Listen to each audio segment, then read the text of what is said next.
ज्योति, जब बच्चे में पता चला कि तुम्हारे बच्चे में ऐसी समस्या है, हुँ। शारीरिक विकास की थोड़ी कमी आ रही है, वो समय से नहीं कर रहा है, तो क्या घबराहट थी तुम्हारे मन में? हाँ, बहुत घबराहट थी। अच्छा, तो उसके लिए बच्चों वाले डॉक्टर को आपने दिखाया, क्या किया? हाँ, घर में क्या बातचीत थी? घर में बातचीत संजीवनी में दवाई चल रही थी, हुँ, वहाँ दिखाया। अच्छा, 1 साल वहाँ से दवाई चली जब पैदा हुए थे। अच्छा। हाँ, बच्चा रोया था? हाँ, नहीं रोया नहीं था समय पे तुरंत। था, अच्छा, हाँ, फिर? बाद में रोया होगा। हाँ, फिर उन्होंने कहा थेरेपी करवाओ। फिर कितने आप साल का बच्चा है आपका? 1.5 साल का। फिर अच्छा, आपका नाम बताया, हुँ, तो फिर यहाँ आए हम। अच्छा, और क्या-क्या चीज़ें बच्चा नहीं कर रहा था, जिसकी वजह से आप परेशान थी, चिंतित थी? लेट के उठ नहीं पाता था, बैठ नहीं पाता था, चल नहीं पाता था और हुँ। गर्दन नहीं रुकती थी। गर्दन नहीं रुकती थी हाँ, और उसको थोड़ा मदद चाहिए थी, है ना? फिज़िकल हाँ। ग्रोथ के। अभी थेरेपी को 1 हफ्ता जब हो गया है, उसके बाद आपको अपने बच्चे में क्या तब्दीली लग रही है? हाँ, बैठ भी लेता है अपने हाथों के बल से हुँ, और खड़ा भी हो जाता है कुछ पकड़ के। हुँ। हाँ, और घर पे आप नियमित रूप से एक्सरसाइज़ जो आपको समझाई गई हैं, वो कर रहे हैं? हाँ, कर रहे हैं ठीक वो। है।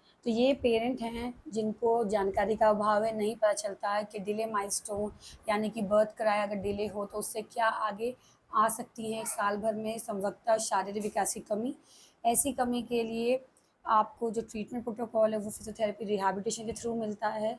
कोशिश करें अवेयरनेस को बढ़ाएँ और इस वीडियो को शेयर करें ताकि उन पेरेंट्स को भी मदद मिले जिनके बच्चे घर पे हैं, डेढ़ साल, 2 साल, 3 साल के हो चुके हैं और सही तरीके से चल नहीं पा रहे हैं, नेक कंट्रोल नहीं आ पा रहा है, ग्रिपिंग नहीं कर पा रहे हैं।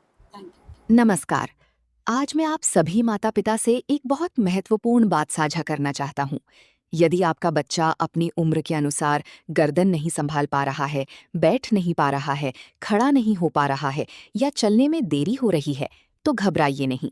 सबसे जरूरी है समय पर सही मूल्यांकन और सही थेरेपी।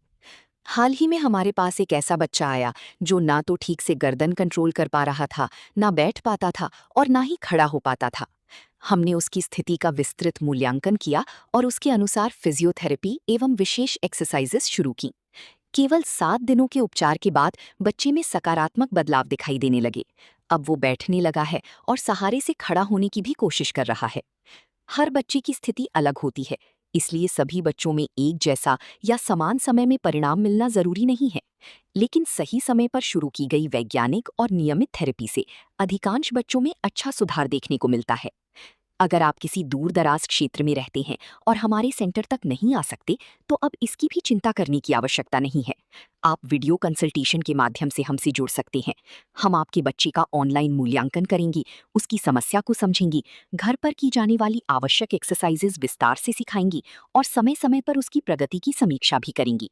याद रखिए, विकास में देरी का मतलब ये नहीं है कि सुधार संभव नहीं है। सही समय पर सही मार्गदर्शन, नियमित थेरेपी और माता-पिता का सहयोग बच्चे की भविष्य को बेहतर बना सकता है। यदि आपके बच्चे के विकास को लेकर कोई भी चिंता है, तो आज ही हमसे संपर्क करें। सही समय पर उठाया गया एक कदम आपके बच्चे के जीवन में बड़ा बदलाव ला सकता है। धन्यवाद।